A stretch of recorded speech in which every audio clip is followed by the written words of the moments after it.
11 News has learned about a possible groundbreaking treatment for autism right here in Louisville. Kosser Children's Hospital and the University of Louisville are planning a study of that new therapy, and it comes after a local mother reached out to Kosser Hospital for help. WHAS 11's Joe Arnold has exclusive details tonight from the newsroom. Joe, what happened here? Well, Gary, first of all, to be clear, this is not a cure for autism, but it is a rare glimmer of hope for parents of autistic kids. The medical director at Kosser tells me this treatment could be life-changing. If we find out this is as good as Mrs. Riggle thinks it is, and what we've seen, then it will be a huge impact. Tag. Hey, thank you. The parents of 7-year-old Evan Riggle have been dealing with his autism since he was 1. We have chronicled their search for effective treatments, including rare blood transfusions to boost his immune system. But Evan is far more receptive to this IV of glutathione, an amino acid in your body which neutralizes harmful molecules. So by helping boost their own natural glutathione production, it reduces the oxidative stress in their body, and they are less combative, they are more calm, and therefore generally more cooperative. As it was, the Riggles didn't know how long they were going to be able to care for Evan. Evan was getting bigger and stronger every day, and I wasn't. Glutathione has been talked about for years in alternative medicine. In February of last year, the Riggles brought their research to Kosser. I have to tell you, I was very skeptical. Even today, Dr. Wright is very careful not to give false hope. Parents of autistic children are desperate for any answers. The problem with that is that the patients and their families then become susceptible to charlatans and people who want to take advantage of them, just make a quick buck off of somebody's bad fortune. But Evan's experience prompted Kosser to give the glutathione therapy to 3 other kids.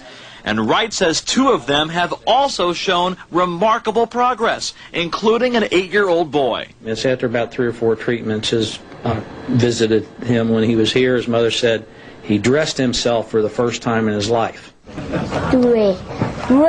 It has made a life-changing difference. Is Evan cured? No. Is he better? Yes. And progress is what we need in this area of autism. The next step, a study with 50 autistic children. Even if we see in half the patients what we've seen in these 4, it would be remarkable for hundreds, thousands of families. I'm a stay-at-home mom. I mean, I'm just a mom that cares about my kids, but obviously I feel incredibly humbled that they took me seriously and really looked into the research, and that we've gotten to the place where we are.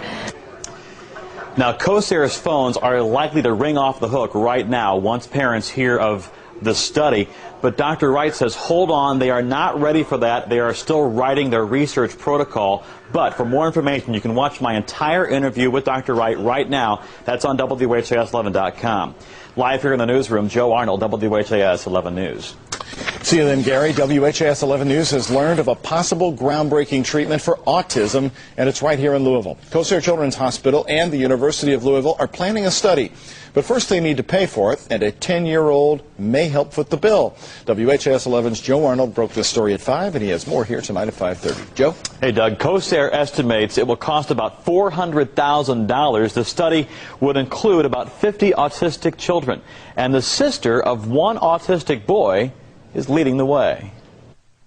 10-year-old Michaela Riggle has seen firsthand the benefits of the glutathione IV that her brother Evan has been getting since February of last year. It's not a cure, but early results show it decreases aggression in autistic kids and improves their interpersonal skills, their socialization, and their verbalization. It's hard because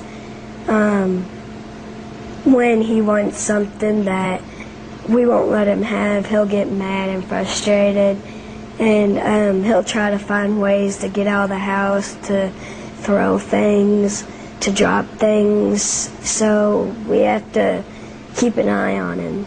When Michaela heard that Kosser and U of L need between $200,000 and $400,000 for this autism research, she began beading bracelets and selling them for the study. She walks in and pulls out a a baggie with $29 in it, and then showed me all these bracelets that she beaded. And Michaela has recruited friends and family to help and sell those bracelets at local events. She's raised about $1,000. That's a lot of beading. So she's beading to beat autism. And Michaela will be selling those bracelets this weekend at the St. James Court Art Show. For more information on what's now called the Michaela Riggle Glutathione Autism Research Fund, also to watch my entire interview with Dr. Wright, you can log on right now to WHAS 11.